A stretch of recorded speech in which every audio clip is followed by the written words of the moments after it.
అందరికీ నమస్కారం అండి. ఈరోజు మన వీడియోలో మన దివంగత నేత వైఎస్ఆర్ గురించి ఈ వీడియోలో తెలుసుకుందాం. వైఎస్ రాజశేఖర్ రెడ్డి 1949 జూలై 8న జన్మించాడు. ఆయన తల్లిదండ్రులు జయమ్మ, రాజారెడ్డి. ఆయన తండ్రి బళ్ళారిలో కాంట్రాక్టరుగా పనిచేస్తుండడం వల్ల ఆయన పాఠశాల చదువంతా బళ్ళారిలోని సెయింట్ జాన్స్ పాఠశాలలో సాగింది. ఆ తర్వాత విజయవాడ లయోలా కళాశాలలో చేరాడు. 1972లో గుల్బర్గా విశ్వవిద్యాలయం నుంచి వైద్య విద్యలో పట్టా పుచ్చుకున్నాడు. గుల్బర్గాలోని మహాదేవప్ప రాంపూరే వైద్య కళాశాలలో వైద్య వృత్తిని అభ్యసిస్తుండగానే కళాశాల విద్యార్థి సంఘానికి అధ్యక్షుడిగా వ్యవహరించాడు.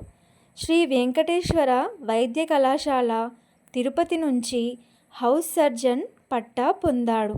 విద్యార్థి దశ నుంచే రాజకీయాల వైపు ఆకర్షితుడైన రాజశేఖర రెడ్డి ఎస్వీఆర్ఆర్ కళాశాలలో పనిచేస్తుండగానే అక్కడ హౌస్ సర్జన్ సంఘం అధ్యక్షుడిగా ఎన్నికయ్యాడు. తరువాత కొద్ది రోజుల పాటు జమ్మలమడుగులోని సిఎస్ఐ క్యాంబెల్ ఆసుపత్రిలో వైద్య అధికారిగా పనిచేశాడు. ఆ తరువాత 1973లో పులివెందులలో తండ్రి వైఎస్ రాజారెడ్డి పేరుతో కట్టించిన 70 పడకల ఆసుపత్రిలో వైద్యుడిగా పనిచేశాడు. ఆ ఆసుపత్రి ఇప్పటికీ పనిచేస్తూనే ఉంది. వాళ్ళ కుటుంబం పులివెందులలో ఒక పాలిటెక్నిక్ కళాశాల, డిగ్రీ కళాశాలను కూడా నెలకొల్పారు. తర్వాత వాటిని లయోలా సంస్థలకు అప్పగించారు. పులివెందుల దగ్గరలో ఉన్న సింహాద్రిపురంలో ఉన్న కళాశాలను మాత్రం ఇప్పటికీ వీరి కుటుంబమే నిర్వహిస్తుంది. కళాశాల దశ నుంచే రాజకీయాలపై ఆసక్తి చూపిన రాజశేఖర రెడ్డి గారు 1980 నుంచి 1983 కాలంలో రాష్ట్ర ప్రభుత్వంలో మంత్రి పదవిని నిర్వహించాడు. తెలుగుదేశం నేత నారా చంద్రబాబు నాయుడు మొదటగా కాంగ్రెస్లో ఉన్నప్పుడు వీరిద్దరూ మంచి మిత్రులు.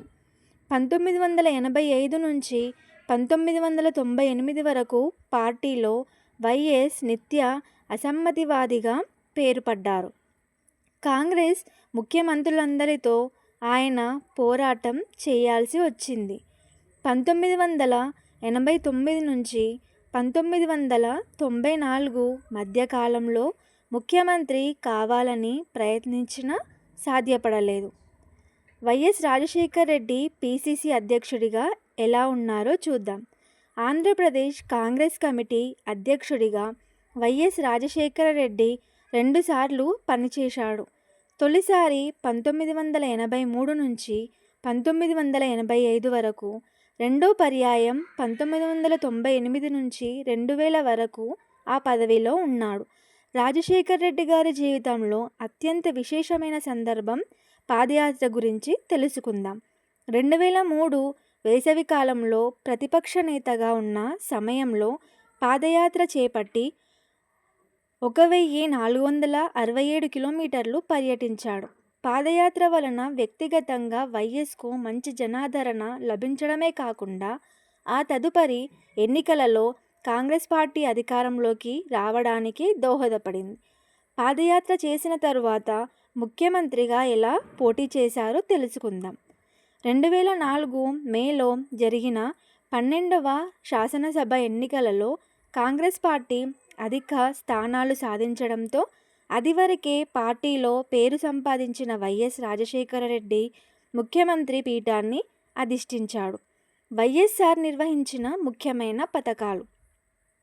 వైఎస్ఆర్ తన పాలనలో ప్రవేశపెట్టిన విప్లవాత్మక పథకాల ద్వారా ప్రజల మనిషిగా పేరు తెచ్చుకున్నారు. మొదటగా ఆరోగ్యశ్రీ అంటే పేదలకు ఉచిత కార్పొరేట్ వైద్యం అందించే పథకం. తర్వాత ఫీజు రియంబర్స్మెంట్, పేద విద్యార్థులు ఉన్నత చదువులు చదువుకోవడానికి ఆర్థిక సహాయం. ఉచిత విద్య, వ్యవసాయానికి ఉచిత విద్యుత్ అందించిన మొదటి ముఖ్యమంత్రి. జలయజ్ఞం, సాగునీటి ప్రాజెక్టుల నిర్మాణం కోసం చేపట్టిన భారీ కార్యక్రమం. వైఎస్ఆర్ గారి మరణం ఎలా జరిగిందో తెలుసుకుందాం. వైఎస్ఆర్ గారి అకస్మాత్తు మరణం తెలుగు ప్రజలను ఆశ్చర్యానికి గురిచేసింది. 2009 సెప్టెంబర్ 2న చిత్తూరు జిల్లా పర్యటనకు వెళ్తుండగా నల్లమల అడవుల్లో జరిగిన హెలికాప్టర్ ప్రమాదంలో ఆయన మరణించారు. మన దివంగత నేత వైఎస్ఆర్ గారి మరణం ఎప్పటికీ తీరలేని లోటు.